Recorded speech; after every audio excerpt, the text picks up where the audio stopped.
Hi students, this video is for class 10 students. In last class we have discussed about melting. In this class we are going to discuss about freezing as well as method of mixtures. Today we are going to discuss about freezing.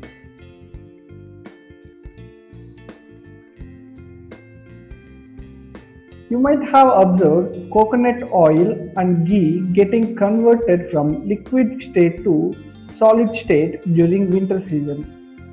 In winter season, if you observe coconut oil and ghee which is kept in a cupboard and ghee which is kept in a kitchen, that will be converting from liquid state to solid state. What happens to water which is kept in a refrigerator? How does it get converted from liquid phase to solid phase? How it will be converting from liquid phase to solid phase? Let's see. We know that water which is kept in refrigerator converts to solid ice. You know that initial temperature means the starting temperature of water is more compared to the temperature of ice. It means that during the process of conversion from liquid to solid, the internal energy of water decreases so that it becomes a solid ice. So, during the process of conversion from liquid to solid, the internal energy which is in water, that will be decreasing. Due to that decrease, that water will be converting into solid ice. This process is called freezing. What is meant by freezing? The process in which the complete substance is changing from liquid phase to solid phase by losing some of its energy is known as freezing. If a substance is changing from liquid phase to solid phase due to the loss of its energy, that is known as freezing. Freezing of water takes place at 0 degrees Celsius of temperature at 1 atmospheric pressure. So, if water wants to freeze, the temperature will be 0 degrees Celsius. For boiling of water, it will be 100 degrees Celsius. So, don't confuse. You need to keep these two things in your mind because it is very important. Or the volumes of water and ice found with same amount of water equal? If it is equal, let's learn why. Let's learn by the help of activity 12. For this, you need to take a small glass bottle with a tight lid. Fill it with water completely without any gaps and fix the lid tightly. Means you need to fix the cap tightly in such a way that water does not come out of it. Put the bottle into deep freezer of a refrigerator for few hours. Take it out from the fridge and you will observe that the glass bottle breaks. Why did the glass bottle break? So let's see why did the glass bottle break. We know that the volume of the water which is poured into the glass bottle is equal. So volume of water which is poured into the glass bottle is equal. Volume of the glass, the volume of the bottle. So volume of the water which is poured into the glass bottle, the volume of that glass bottle is also equal. So both are equal. When the water freezes to ice, the bottle is broken. So due to the volume both volumes are equal, so that the water which freezes to ice, it makes bottle to break. This means that the volume of ice should be greater than the volume of the water which is filled in the bottle. So here what they said, the volume of ice should be greater than the volume of water which is filled with the bottle. So previously volume of water and volume of the glass bottle is equal. After keeping that in refrigerator, water converts into ice. We have seen that volume of ice is greater than the volume of water which is filled with the bottle. In short, we say that water expands, increases in volume. So when it is converting from liquid to solid, means water to ice, then that water will be expanding in the volume on freezing. Thus, the density of ice is less than that of water, and this explains why ice floats on water. Due to the less density, ice will be floating on water. This you can find in Titanic movie. A huge iceberg will be coming and hitting the Titanic ship. Due to that, the complete ship will be collapsed and sink into the water. Now we are going to discuss about method of mixtures. The method of determining the specific heat capacities of liquids, which will be determined the specific heat capacities of liquids, or a liquid and a solid by mixing known masses of the substances at different temperatures and measuring the final temperature of the mixture. It is known as method of mixtures. Simply to say, when liquid and solid mixing together by a known masses of the substances of different temperatures and measuring the final temperature of the mixture, that is known as methods of mixtures.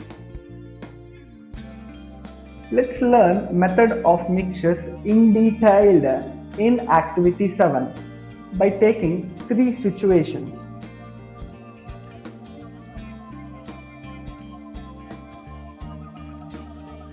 Situation 1. Take 2 beakers of same size and pour 200 ml of water in each of them. Now heat the water in both beakers till they attain the same temperature. You need to heat the water in 2 beakers until they attain the same temperature. If you pour water from these 2 beakers into a large beaker, what temperature could you expect the mixture to be? So now you have heated the water which is present in both beakers and you poured water which is present in this both beakers into a large beaker. Then what will be the temperature which you will be expecting? Measure the temperature of the mixture. What do you observe? We can observe that there is no change in temperature because both volumes are same. You took 200 ml of water both in the beakers and you heated up to same temperature.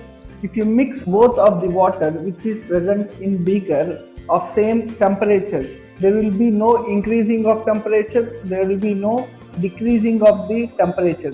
Normal means the constant temperature will be present in that large beaker. Situation 2. Now heat the water in one beaker to 90 degrees Celsius and other to 60 degrees Celsius. Mix the water from these beakers into a large beaker. So if you observe here, in one beaker, water should be heated up to 90 degrees Celsius, and in another beaker, the water should be heated up to 60 degrees Celsius. Now we need to mix two temperatured water into a large beaker. Measure the temperature of mixture. What do you notice? If you mix the water into a large beaker which is having two different temperatures, then the temperature of that mixture will be 75 degrees Celsius. Situation 3. Now take 100 ml of water at 90 degrees Celsius and 200 ml of water at 60 degrees Celsius. Here you need to take 100 ml of water and you need to heat it up to 90 degrees Celsius, and you need to take 200 ml of water and you need to heat it up to 60 degrees Celsius and mix both. What difference do you notice in change of temperature? What difference you will be noticing in the change of temperature? We can find that the temperature of mixture is 75 degrees Celsius. You have taken 100 ml of water and you have heated up to 90 degrees Celsius, and again in another beaker you have taken 200 ml of water and you have heated up to 60 degrees Celsius. So by mixing both different temperatures, what happened? The temperature of that complete mixture is 75 degrees Celsius. Let the initial temperatures of the samples of masses M1 and M2. Let the starting temperature of that samples of masses, that sample having some mass M1 and M2 and T1 and T2. The higher of two temperatures is called T1 and the lower of two temperature is called T2. Let T be the final temperature of the mixture. So here they have given M1 and M2, that is indicated for masses, and T1 and T2, and that is indicated to higher temperature, and T2 is indicated to lower temperature, and capital T is indicated to final temperature of the mixture. The temperature of the mixture is lower than the temperature of the hotter sample, but higher than the temperature of the colder sample. What they have said, the temperature of the mixture which is lower than the temperature of the hotter sample. The temperature of the hotter sample, mixture temperature is lower but higher than the temperature of the colder sample. So for colder sample, the temperature is higher than the hotter sample. This means that hot sample has lost heat. By this we can say that hot sample has lost its heat and the cold sample has gained the heat. The amount of heat lost by the hotter sample Q1, that is indicated with M1S of T1 and T2. So we already discussed that M1 and M2 are masses. So here they have given M1, and we already discussed that T1 and T2 are higher temperature and the T2 is lower temperature, and normal capital T that indicates the final temperature. The amount of heat gained by cooler sample Q2, that is indicated with M2S of T minus T2. Since heat lost by the hotter sample, that is equal to the heat gained by the cooler sample, assuming that no loss of heat has occurred here. So heat lost by the hotter sample, how much heat that lost? by the hotter sample and the same amount of heat that is gained by the cooler sample, so that these both are equal. Q1 that is equal to Q2, which can be written as M1S of T1 minus T, that is equal to M2S of T minus T2. By simplifying that, we can write like this: T equal to final temperature equal to M1 T1 plus M2 T2 divided by M1 plus M2. You will notice the temperatures of mixtures in situation 2 and situation 3 are not equal. Principle of method of mixtures. It is nothing but when two or more bodies at different temperatures are brought into thermal contact. When two or more bodies, let's consider A and B are two bodies. When we bring these two bodies into thermal contact, then net heat lost by the hot bodies will be equal to net heat gained by the cold bodies. Let's consider A is hotter body and B is colder body. So when A and B are in thermal contact, heat energy will be transferring from hotter body to colder body, right?